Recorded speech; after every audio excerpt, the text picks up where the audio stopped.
Nagase? Nagase. Oh, wow. In Brazil, they have that particular accent. Oh, Yes. Portuguese. Portuguese, yes. Jana N Nagase.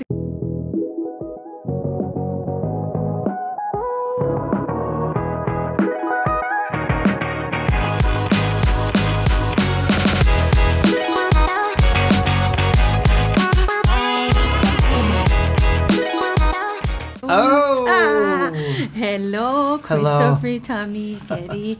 Thank you so much for your time. A pleasure to talk to you. I love Ultraman Rising, and I grew up watching Ultraman back then. So when we can start with you, Christopher, when Ultraman is getting to your life? Ultraman first entered my life when I was a youngin' in Japan. I was about Emmy size.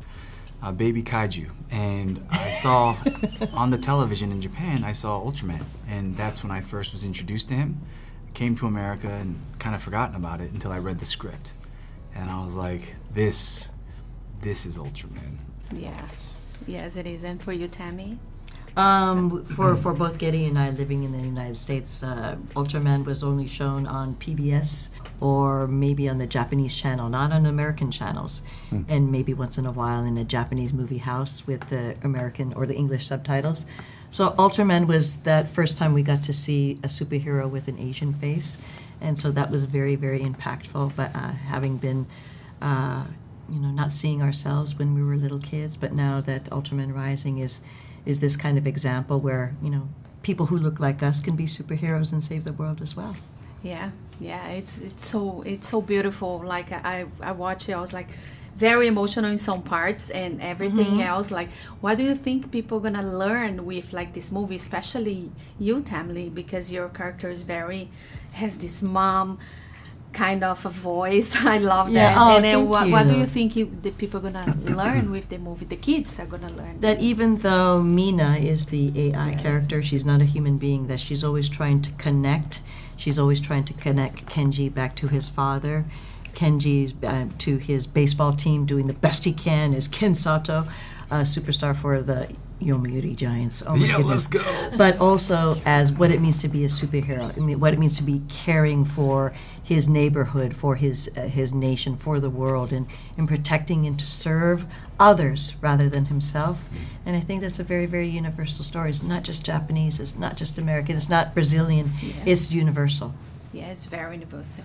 Gedde, your Professor Sato is very, I think he's very particular. He's very special as well. Oh, thank you. What do you like the most about him? I think that he recognizes his mistakes and he's trying to correct it.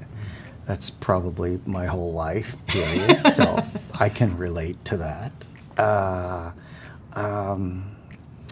Yeah, that's my apparatus mundi, really. And for you, Christopher, what do you like the most about Ken, and how is like this transformation? Because he transformed throughout the movie, right? He's a certain character when he grows up and shows up at first, and then he changed it throughout the movie. How was like this?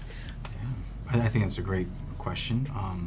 The one word I would say is I just love that he's sexy. This is true. And the mother's not supposed to say that. No, You know what I love? Oh my God.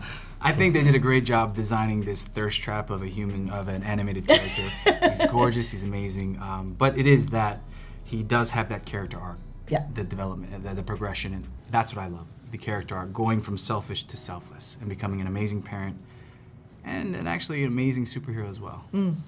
Yeah. By the way, your father was very sexy Yes, too. he was. Yeah, he was. I was He really was. stunned. Yes, I sat he there and I is. said, "Oh dear." Yeah. That's you, baby. That's you. Yeah. No, he was really, really. I was surprised by it. And the little kaiju, oh my God, that's so yeah. fun. How was like this relationship, like to create that, like with your voice, because you're trying to create that too as well, this father relationship with a kaiju, right, Christopher? Yeah, I'm a stepfather of 3 amazing kids, but I also have a sister with Down syndrome. So growing up, I was always caretaking and looking after others.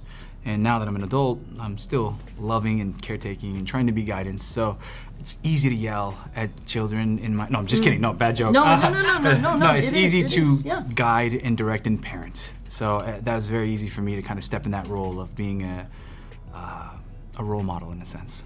Yeah, and before we go, are we gonna have Ultraman Rising 2? Emiko, Mina? We hope so. That's up to Gedde and Tamlyn. We hope so. We hope so. We really, truly hope so. I hope so too. Thank you so much for your time. Thank you so much. Arigatou gozaimasu. And I see you next time. Gracias. Gracias. Muito obrigada. Muito obrigada. Obrigado. Yeah. Obrigada. Obrigado. Thank you. Thank you. So nice. If you like to support or continue to support Jana on Camera, don't forget to subscribe, like, comment, and share the videos.